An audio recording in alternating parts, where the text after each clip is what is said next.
اور تمہیں یاد ہے بلال آتے یا رسول اللہ نماز کا وقت ہو گیا ہے، تو آپ فرماتے بلال میرے تو کپڑے خشک نہیں ہوئے، کپڑے خشک ہوں گے تو آ کے نماز پڑھاؤں گا۔ تو نماز لیٹ ہو جاتی تھی کہ میرے نبی کے پاس دوسرا جوڑا نہیں ہوتا تھا۔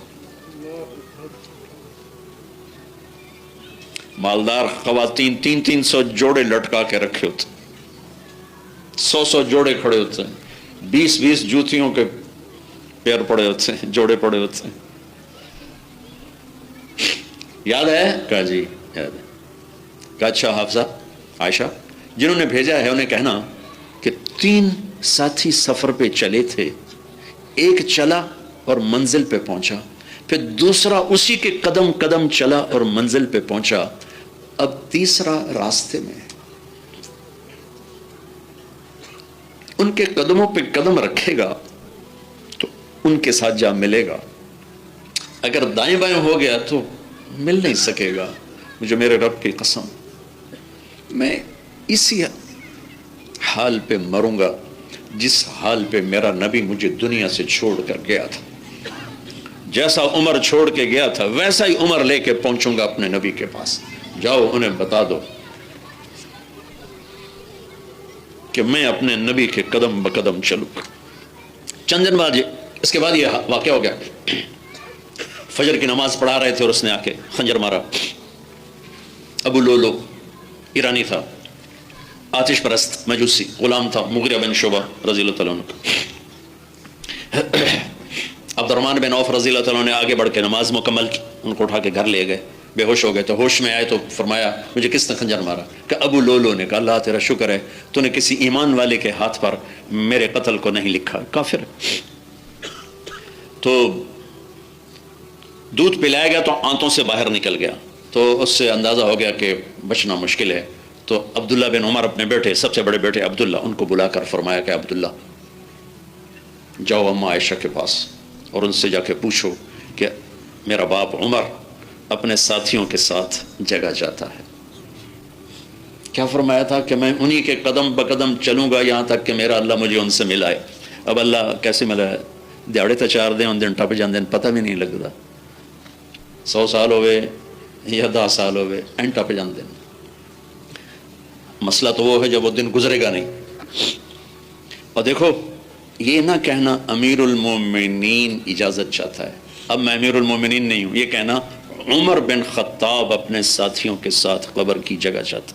او بھائی پرے جا، بیٹھ جاؤ، کیوں لوگوں کو پریشان کرتے؟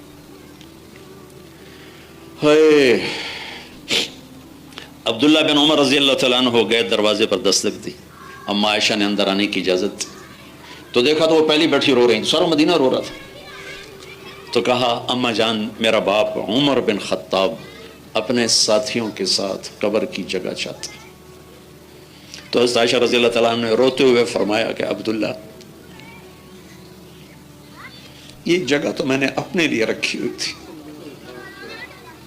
کہ میرا خامن، میرا باپ اور تیسری میں، میرے محرم ہیں دونوں تیسری میں، لیکن اگر عمر یہاں چاہتا ہے تو عمر مجھ سے زیادہ حقدار ہے اس جگہ کا، میری طرف سے اجازت ہے۔ تو انہوں نے آ کر کہا ابا جان مبارک ہو، اجازت مل گئی۔ تو فرمایا کہ دیکھو بیٹا جب میں مر جاؤں نا میرا جنازہ پڑھ لو، میری میت کو لے جا کر دروازے پر رکھ کے نا ایک دفعہ پھر اجازت لینا۔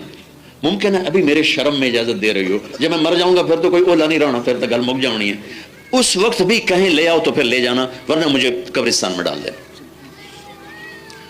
تو انتقال سے تھوڑی دیر پہلے حضرت علی اور حضرت حسن باپ بیٹا تشریف لائے تو گھبراہٹ تاری تھی۔ تو حضرت علی نے فرمایا کیوں موت سے ڈر رہے ہو؟ کہا نہیں موت سے نہیں، موت کے بعد سے ڈر رہا۔ تو فرمایا ڈرو نہیں، میں نے ان کانوں سے سنا ہے کہ جنت کے بڑی عمر کے لوگوں کے سردار ہیں ابو بکر اور عمر، جیسے میرے نبی نے فرمایا جنت کے نوجوانوں کے سردار ہیں میرے بیٹے حسن اور حسین۔ تو امام علی فرما رہے ہیں کہ میں نے اپنے کانوں سے سنا، میرے نبی نے کہا جنت میں بڑی عمر کے لوگوں کے سردار ہیں ابو بکر اور عمر۔ تو عمر کہنے لگے قیامت کے دن گواہی دو گے؟ فرمایا صرف میں ہی نہیں، یہ میرا بیٹا حسن بھی گواہی دے گا۔ کبا پھر خیر ہے، اگر تم دونوں میرے گواہ ہو تو میں نے اور کچھ نہیں چاہیے تھا۔ وہ تشریف لے گئے تو بیٹے کی گود میں سر رکھا ہوا تھا، تو فرمانے لگے عبداللہ مجھے زمین پر ڈال دے۔ انہوں نے یہاں سے کھسکا کے یہاں رکھ لیا، اتھو چاہ کے نا اگاں رکھ لے، یعنی اپنی ٹنگ تے ہی رکھیا، ہیٹھا نہیں رکھیا۔ ویحا، غور سے غصے سے کہا بے وقوف، سنتا نہیں ہو کیا کہہ رہا ہوں، زمین پر ڈال دے۔ تو انہوں نے ڈگ گھبرا کے زمین پہ رکھ دیا، تو اپنا چہرہ یوں مٹی پہ رکھ دیا، اپنے گال زمین پر ٹکا کر پھوٹ پھوٹ کے رونے لگے اور کہنے لگے ویل لک ولامک یا عمر ان لم یغفر لک، عمر تو برباد ہو گیا اگر تیرے رب نے تجھے معاف نہ کیا۔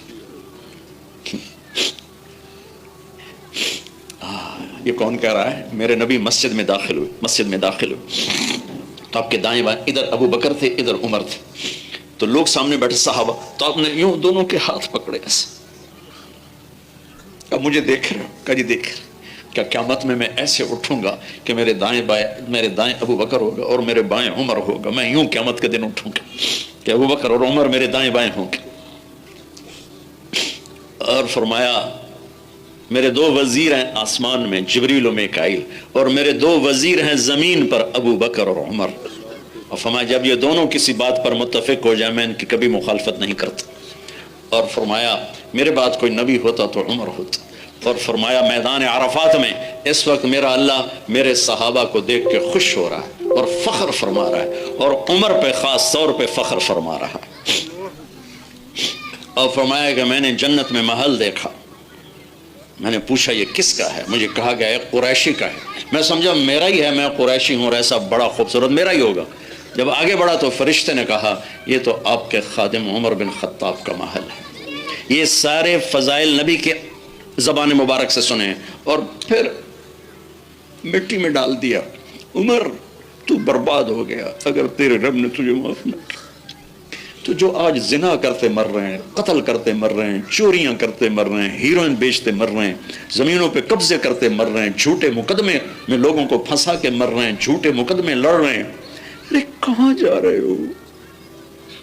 زنا کے اڈے چلا رہے ہیں، شراب کے اڈے چلا رہے ہیں، نمازیں چھوڑ رہے ہیں، ماں کو ذلیل کر رہے ہیں، باپ کو ذلیل کر رہے ہیں، شادیاں کر کے زنا کر رہے ہیں، کدھر جائیں؟